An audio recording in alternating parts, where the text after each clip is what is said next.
제1장 피로 물든 보름달. 살려주시오. 제발. 조선 중기 신촌 마을 한복판에서 비명 소리가 한밤중을 찢었다. 칼날이 번쩍이고 핏방울이 달빛에 검붉게 빛났다. 최진수 판서의 저택 마당에는 12구의 시신이 나뒹굴고 있었다. 판서 본인, 그의 아내, 심란이, 세 자녀, 그리고 7명의 하인들이었다. 역모를 꾸민 역적의 씨를 말려야 한다. 포졸들의 칼이 마지막 희생자를 찾아 지방 곳곳을 뒤졌다. 그날 밤 신촌은 피로 물들었다. 15년 후. 형님, 그만하십시오. 제발요. 주막 안에서 젊은 선비 한 명이 친구의 팔을 붙들었다. 이준혁, 28이 몰락한 양반 자제였다. 그는 이미 소주 3병째를 비우고 있었다. 놔, 민재야. 준혁이 친구 김민재의 손을 뿌리쳤다. 오늘 밤 내가 꼭 확인할 거야. 무얼 확인하신다는 겁니까? 그 흉가에 정말 귀신이 있는지요? 옆에 앉은 또 다른 친구 박승우가 걱정스러운 얼굴로 물었다. 승우는 셋 중 가장 겁이 많았지만 의리 하나만은 누구에게도 지지 않았다. 준혁이 탁자를 쿵 하고 쳤다. 귀신? 흥. 세상에 귀신이 어디 있나. 모두 겁쟁이들이 지어낸 이야기일 뿐이야. 하지만 그의 목소리는 떨리고 있었다. 사실 준혁에게는 남들이 모르는 비밀이 있었다. 15년 전 그날 밤 그는 최진수 저택 담장 밖에 있었다. 겨우 13살이었던 그는 우연히 그곳을 지나다가 학살을 목격했다. 그리고 그는 봤다. 칼에 찔린 여인이 죽어가며 피로 마당 바닥에 무언가를 쓰는 것을. 달빛 아래 선명하게 빛나던 4글자 진범은 박. 그 뒤가 무엇이었는지 준혁은 알 수 없었다. 너무 무서워 도망쳤기 때문이다. 그날 이후 15년 그는 그 비밀을 가슴에 묻고 살아왔다. 형님. 민재가 진지한 표정으로 말했다. 저도 들었습니다. 요즘 그 집 주변에서 이상한 일이 벌어진다고요. 지난주에는 김씨네 아들이 그 앞을 지나다가 열병에 걸렸다던데요. 미신이야, 미신. 준혁이 손을 휘저었다. 하지만 그의 얼굴은 창백했다. 승우가 목소리를 낮췄다. 형님, 사실은 저도 봤습니다. 사흘 전 밤 제가 늦게 귀가하다가 그 집 담장 너머로 푸른 불빛이 떠다니는 걸 봤습니다. 그리고 여자 울음소리가 들렸어요. 진실을 밝혀달라. 고. 순간 주막 안이 조용해졌다. 준혁의 등골에 오한이 흘렀다. 15년 전 그 여인의 얼굴이 떠올랐다. 죽어가면서도 무언가를 남기려 했던 그 필사적인 눈빛. 좋아. 준혁이 자리에서 벌떡 일어났다. 오늘 밤 우리 셋이 함께 가자. 최진수 저택에. 미쳤습니까? 민재가 소리쳤다. 15년 전 그날 밤. 나는 그곳에 있었어. 두 친구의 눈이 휘둥그레졌다. 형님이? 나는 목격자야. 학살을. 그리고 어떤 여인이 마지막 순간에 남긴 메시지를. 나는 알아야 해. 그 메시지가 무엇을 의미했는지. 15년 동안 나를 괴롭힌 이 의문을 풀어야 해. 민재와 승우는 서로를 바라보았다. 형님 혼자 보내드릴 수 없습니다. 민재가 먼저 입을 열었다. 저도 함께 가겠습니다. 승우도 떨리는 목소리로 화답했다. 준혁이 두 친구의 어깨를 쳤다. 고맙네, 친구들. 해가 완전히 진 후 세 사람은 각자 집으로 돌아가 준비를 했다. 등불, 부적 그리고 호신용 단도까지 챙겼다. 자정이 되기 직전 그들은 마을 북쪽 끝에서 만났다. 준비됐나? 준혁이 물었다. 예. 민재와 승우가 동시에 대답했다. 보름달이 밝게 떠올라 세 사람의 그림자를 길게 늘어뜨렸다. 그들 앞에는 무너진 담장과 불길한 기운을 내뿜는 폐가가 보였다. 최진수 저택이었다. 가자. 준혁이 한 발을 내디뎠다. 바로 그 순간 어디선가 여자의 낮은 웃음소리가 들려왔다. 호우. 세 사람이 얼어붙었다. 웃음소리는 폐가 안쪽에서 들려오고 있었다. 형님. 돌아갑시다. 승우가 바들바들 떨었다. 하지만 준혁은 고개를 저었다. 아니야. 이미 늦었어. 대문이 저절로 삐걱삐걱 열리고 있었다. 그리고 안에서 푸른빛 촛불이 하나둘씩 켜지기 시작했다. 마치 그들을 기다렸다는 듯이. 제2장 핏빛 초대장. 들어오세요, 이준혁 나리. 목소리가 들렸다. 여자의 목소리였다. 묘하게 친숙하면서도 낯선 그 목소리. 누가 내 이름을 아나? 준혁이 떨리는 목소리로 물었다. 15년을 기다렸습니다. 목격자를. 민재가 준혁의 팔을 붙들었다. 형님, 우리를 알고 있어요. 후회하지 않을 겁니다. 진실을 원하신다면 들어오세요. 준혁은 심호흡을 했다. 15년 동안 짊어진 무게가 마침내 벗겨질 수 있다면 들어간다. 그가 결심했다. 형님. 승우가 소리쳤지만 준혁은 이미 대문을 통과하고 있었다. 민재와 승우는 어쩔 수 없이 그를 따랐다. 대문을 지나는 순간 뒤에서 쾅 하는 소리와 함께 대문이 닫혔다. 안 열려. 승우가 대문을 밀었지만 꿈쩍도 하지 않았다. 이제 후퇴는 없어. 준혁이 말했다. 이상하게도 그는 오히려 침착해졌다. 마당으로 들어서자 놀라운 광경이 펼쳐졌다. 15년 동안 버려진 집이라고는 믿을 수 없을 정도로 깨끗했다. 잡초 하나 없는 마당, 정돈된 장독대, 그리고 한가운데 놓인 제사상이었다. 12개의 위패가 줄지어 서 있었고 각각 앞에는 맑은 물과 백설기가 놓여 있었다. 촛불이 환하게 타오르고 있었다. 최진수, 심란이, 최민호, 최소연, 최재윤. 준혁이 위패의 이름을 읽어 내려갔다. 판서 가족들과 하인들의 이름이었다. 누가 여기서 제사를 지낸 겁니까? 저희입니다. 세 사람이 동시에 뒤를 돌아보았다. 안채 대청마루에 3명의 인물이 서 있었다. 아니, 3개의 홀령이. 가운데는 50대의 위험 있는 남자 최진수 판서였다. 그 옆에는 우아한 한복을 입은 여인 심란이. 그리고 선비복을 입고 가슴에 칼자국이 선명한 젊은 남자였다. 저는 윤상재라고 합니다. 젊은 홀령이 공손하게 절했다. 15년 전 이 집의 서생이었습니다. 서생? 민재가 의아해했다. 하지만 기록에는 하인 7명만 죽었다고. 기록은 거짓입니다. 윤상재가 쓸쓸하게 웃었다. 저의 죽음은 저의 숨겨졌습니다. 최진수 판서가 앞으로 나섰다. 잘 오셨소, 이준혁 도령. 10년을 기다렸소. 15년입니다, 판서님. 준혁이 정정했다. 아니요. 최진수가 고개를 저었다. 우리가 죽은 것은 15년 전이 맞소. 하지만 진짜 죽음이 시작된 것은 그보다 닷새 전이요. 심란이가 입을 열었다. 그녀의 목소리는 슬픔으로 가득했다. 도령, 우리 가족은 영모를 꾸민 적이 없습니다. 모함입니다. 최진수가 분노했다. 누군가 우리를 함정에 빠뜨렸소. 준혁이 한 걸음 앞으로 나섰다. 부인께서 15년 전 그날 밤 피로 무언가를 쓰셨습니까? 심란이의 눈이 커졌다. 당신이 봤습니까? 네. 진범은 박이라고. 그 뒤가 뭡니까? 진범은 박서방입니다. 심란이가 대답했다. 박서방? 민재가 되물었다. 그게 누구입니까? 우리 집 청직이었던 자입니다. 최진수가 이를 갈았다. 15년을 이 집에서 섬겼던 자지요. 윤상재가 나섰다. 제가 설명하겠습니다. 저는 모든 것을 봤으니까요. 15년 하고도 닷새 전 밤 판서님 서재에서 비밀 회합이 있었습니다. 판서님, 영의정 정만춘 대감, 그리고 병조판서 이석균 대감 3분이 모였습니다. 영모 회의였습니까? 준혁이 물었다. 아닙니다. 그 반대였습니다. 그들은 진짜 영모를 막으려 했습니다.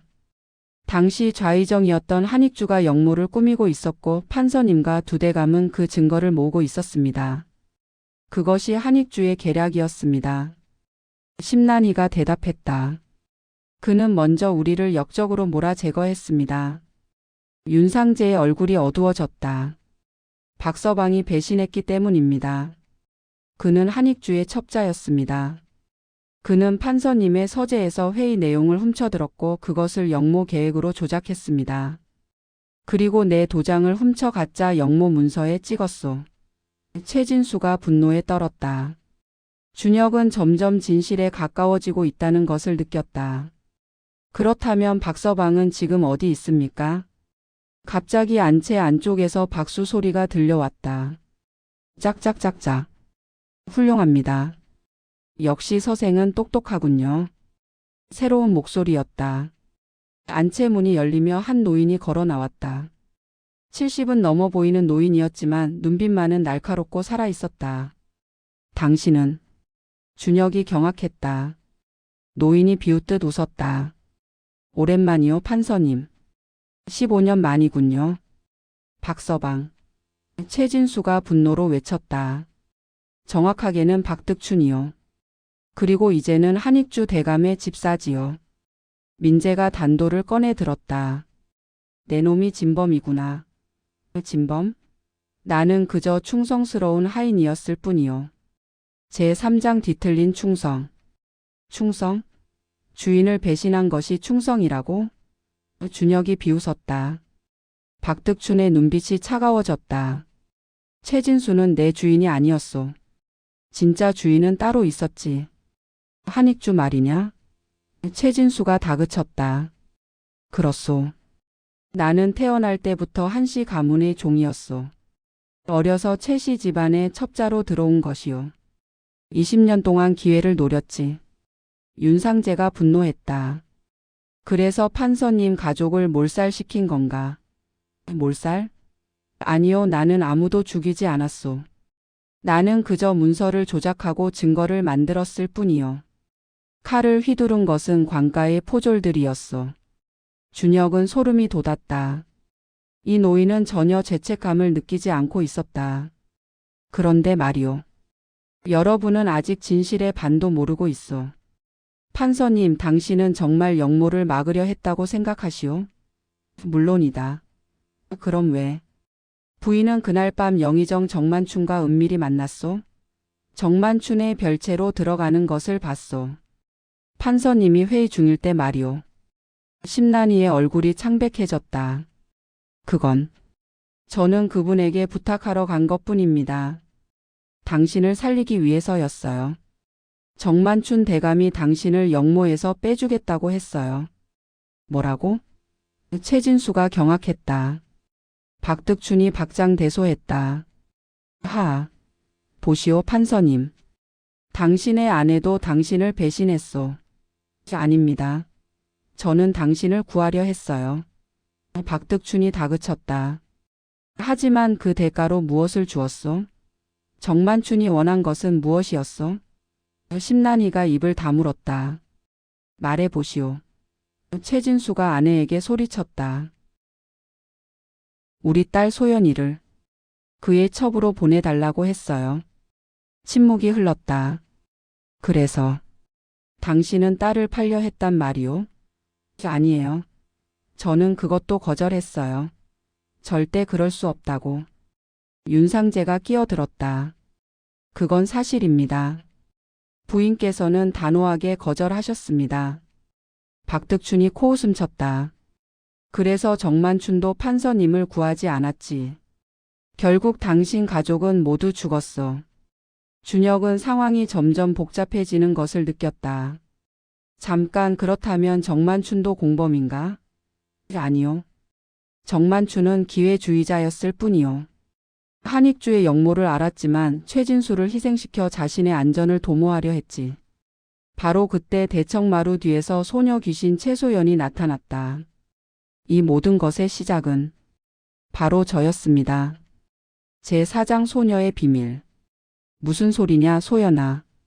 최진수가 외쳤다. 소연이 천천히 계단을 내려왔다. 아버지는 모르셨죠. 제가 한익주의 서자 한진우와 서로 사랑하는 사이였다는 것을. 뭐라고? 심란이가 경악했다. 1년 전 저는 꽃놀이에서 진우 오빠를 만났습니다.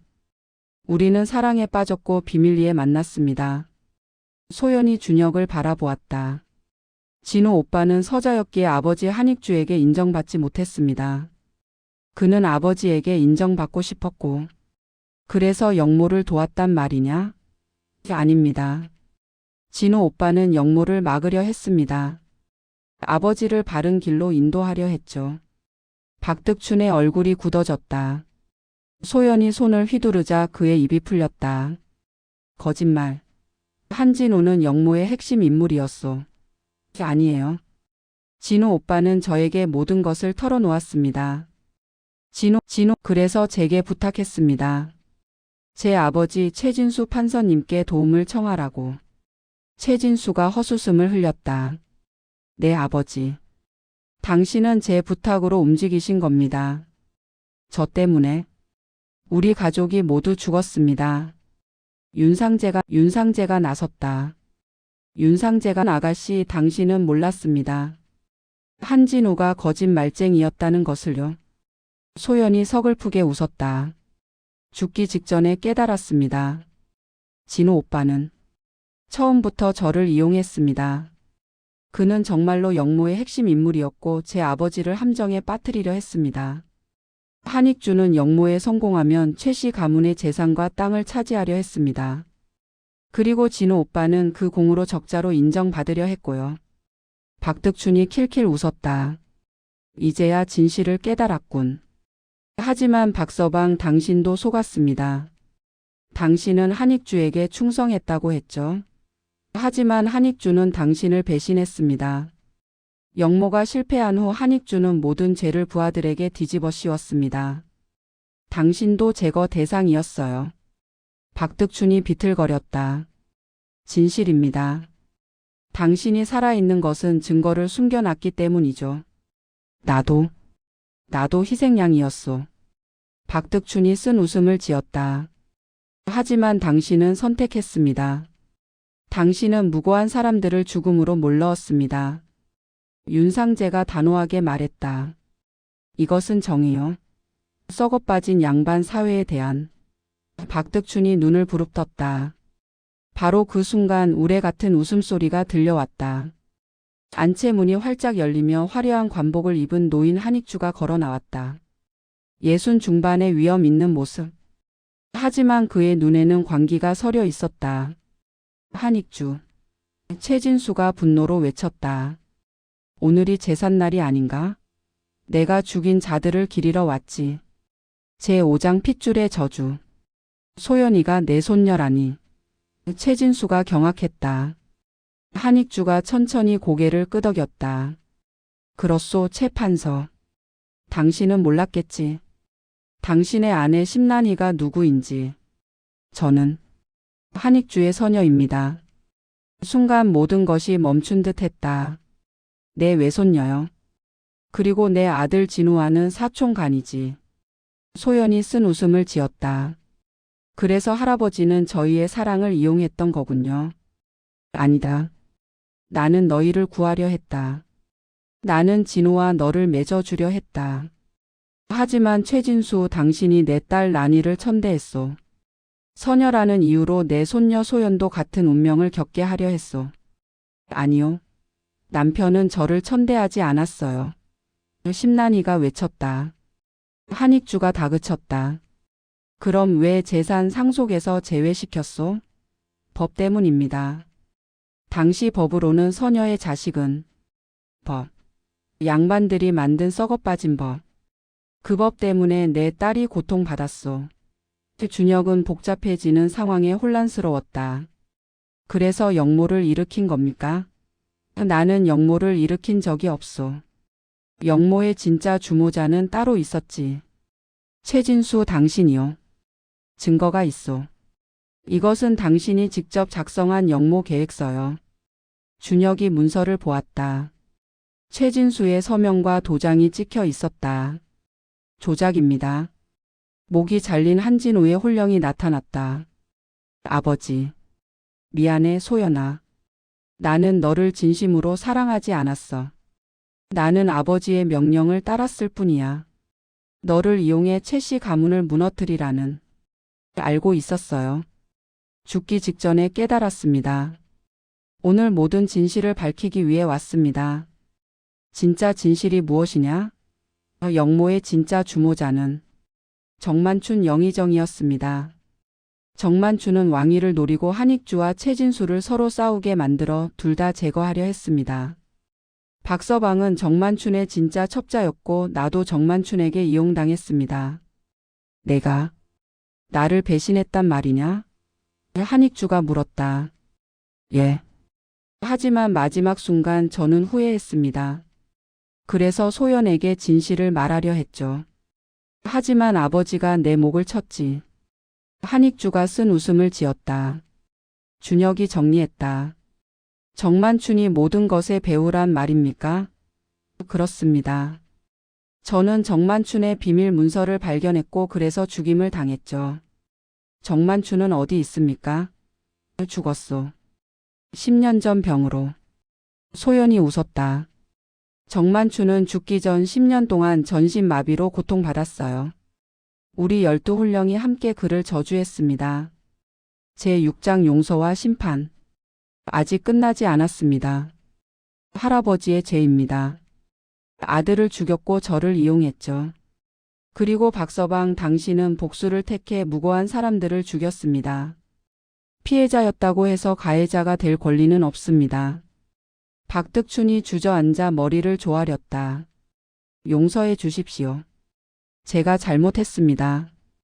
최진수가 그를 내려다보았다. 일어나시오. 나도 잘못이 있소. 나는 당신을 사람으로 대하지 않았소. 그저 종으로만 봤소. 나는 양반이라는 이유로 교만했소. 그것이 이 비극의 씨앗이었소. 심란이도 고개를 끄덕였다. 저도 마찬가지입니다. 아버지의 딸임을 부끄러워하며 살았어요. 한익주가 말했다. 나도 잘못했소. 딸을 그저 내 야망의 도구로만 봤소. 용서해다오 난이야. 그리고 진우야 나를 용서해다오. 부자가 서로를 바라보았다. 15년간 쌓인 원한이 녹아내리기 시작했다. 선과 악은 명확하게 나뉘지 않는다는 것을, 모두가 피해자이자 가해자였다는 것을 깨달았다. 이제 모두 저승으로 가실 수 있습니까? 아직 한 가지 남았습니다. 도령 당신이 진짜 정의를 세워주세요. 세상에 알려주세요. 정만춘의 악행과 우리 가족의 억울함을. 여기 정만춘의 모든 죄를 기록한 문서가 있습니다. 준혁이 문서를 받았다. 약속하겠습니다. 그 순간 하늘에서 밝은 빛이 내려와 폐가를 가득 채웠다. 하나둘씩 홀령들의 모습이 빛 속으로 사라지기 시작했다. 최진수와 심란이가 손을 잡았고 소연과 한진우도 서로를 마주 보았다. 소연아, 저승에서 다시 시작할 수 있을까? 이번에는 진심으로요. 한익주와 박득춘도 빛 속으로 걸어갔다.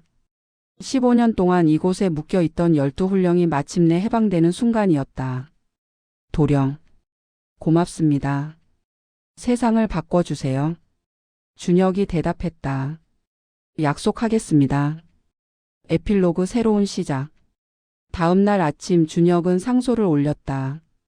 정만춘의 가문은 몰락했고 부정한 재산은 환수되었다. 최진수 판서의 명예도 회복되어 충신으로 재평가받았다. 한익주 역시 영모를 막으려 했던 인물로 기록되었다. 한 달 후 다시 찾은 폐가에는 꽃들이 피어 있었고 따뜻한 햇살이 비치고 있었다. 준혁은 꽃을 놓으며 인사했다. 편히 쉬세요, 여러분. 그날 밤 준혁은 꿈을 꾸었다. 홀령들이 환하게 웃으며 손을 흔들었다. 당신 덕분에 우리가 자유로워졌어요. 꿈에서 깬 준혁은 창밖을 바라보았다. 동이 트고 있었다. 그로부터 몇 년 후 준혁은 관직에 올랐다. 그는 신분 차별을 없애기 위해 노력했고 많은 개혁을 이뤄냈다. 사람들은 그를 정의의 관리라고 불렀다. 하지만 준혁은 알고 있었다. 진정한 정의는 복수가 아니라 이해와 용서라는 것을. 그리고 선과 악은 명확하게 나뉘지 않는다는 것을. 모든 사람은 자신만의 이유와 아픔을 가지고 있다는 것을. 신촌의 귀신들이 그에게 가르쳐준 가장 큰 교훈이었다.